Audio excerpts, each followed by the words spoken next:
सभी को नमस्ते। मैं ममता से और ममता के परिवार वालों से बार बार ये रिक्वेस्ट करता हूँ कि आप लोग बैठकर एक बार विचार कीजिए, क्योंकि जो हुआ है उसका 10% मैं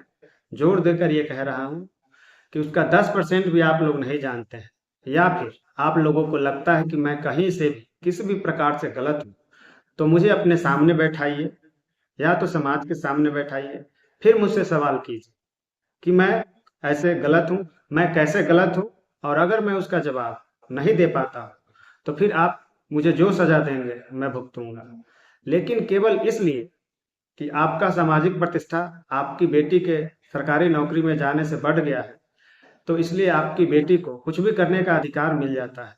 ये तो मुझे लगता है कि वो अपने पति के साथ यानी मेरे साथ अन्याय कर रही है। अगर मैं कहीं से भी किसी भी रूप में दोषी होऊंगा तो आप बेशक अगर कहेंगे तो मैं तलाक पेपर पे साइन कर दूंगा, अन्यथा मैं कभी भी किसी भी परिस्थिति में तलाक नहीं दूंगा अपनी पत्नी को। माननीय न्यायालय मुझे भी तो अपना पक्ष रखने का अवसर देंगे ना, कि नहीं देंगे? हो सकता है कि आप में से कुछ लोगों को मैं गलत लगूं, या हो सकता है कि कुछ लोगों को मैं सही भी लगूं, किंतु किसी को जज करना बहुत आसान होता है, जबकि ये पीड़ा जिस पर बीतता है केवल उसको पता होता है या ईश्वर को पता होता है। 15 साल की कहानी को 15 मिनट में नहीं बताया जा सकता है। इस दरमियान मैं किन परिस्थितियों से होकर गुजरा, कितने कष्ट, कितने पीड़ा मैंने सहा, ये सारे कुछ अपनी जगह है। किंतु जब आप किसी से प्यार करते हैं, किसी को चाहते हैं, तो आगे कोई चीज मायने नहीं रखता है। मैं कहीं से भी ये नहीं चाहता हूँ कि ममता या उसके परिवार के किसी सदस्य को किसी तरह से कोई तकलीफ पहुंचे, फिर वो तकलीफ या सामाजिक हो या सांसारिक हो। इसलिए आप सभी लोगों से मेरा हाथ जोड़कर रिक्वेस्ट है, ममता ने क्या किया, उनके परिवार ने क्या किया,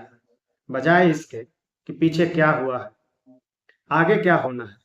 इस पर आप सभी लोग मेरा सहयोग करें और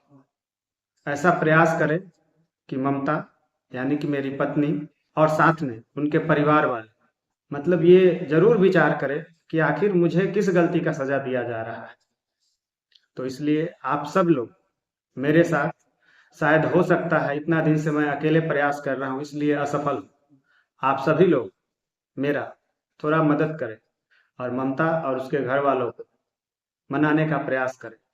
और किसी तरह से ममता के परिवार या ममता को नीचा न दिखाया जाए। अपने समाज में ये मान लिया जाता है कि आप पुरुष हैं तो आपको कष्ट और पीड़ा सहते रहना है। पुरुष को भी दर्द होता है, कटने पे, चोट लगने पे पुरुष को भी रोने का मन करता है। हमारा खून भी लाल ही है। तो महिला और पुरुष में जब तक न्याय के आधार पर फैसला नहीं दिया जाएगा तो ये पुरुषों के साथ किया गया अन्याय ही है। इसलिए ममता के परिवार वालों से और ममता से मैं फिर से एक बार आग्रह करता हूँ कि आप अपने फैसलों पर विचार करें, और जो भी ये वीडियो देख रहे हैं आपसे मैं एक अनुरोध करता हूँ कि मेरा ये संदेश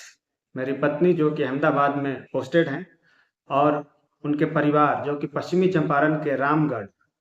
थाना के दिवलिया सिगरी बिगरी के निवासी हैं, उन तक मेरा ये संदेश जरूर पहुंचाएं कि वो अपने फैसले पर एक बार विचार करें कि मेरा पुरुष होना कोई अपराध तो नहीं है, कि आज उनकी बच्ची सरकारी नौकरी में हो गई है तो वो चाहे जो मर्जी वो करेगी, केवल इसलिए कि उनका अब अपने पति से मन भर गया है तो अब पति को उनके जीवन से चले जाना चाहिए। ये न्यायोचित बात नहीं है। और ये कहना कि मुझे झूठे मुकदमों में फंसा देंगे, क्या माननीय न्यायालय मुझे मेरा पक्ष रखने का अवसर नहीं देंगे क्या?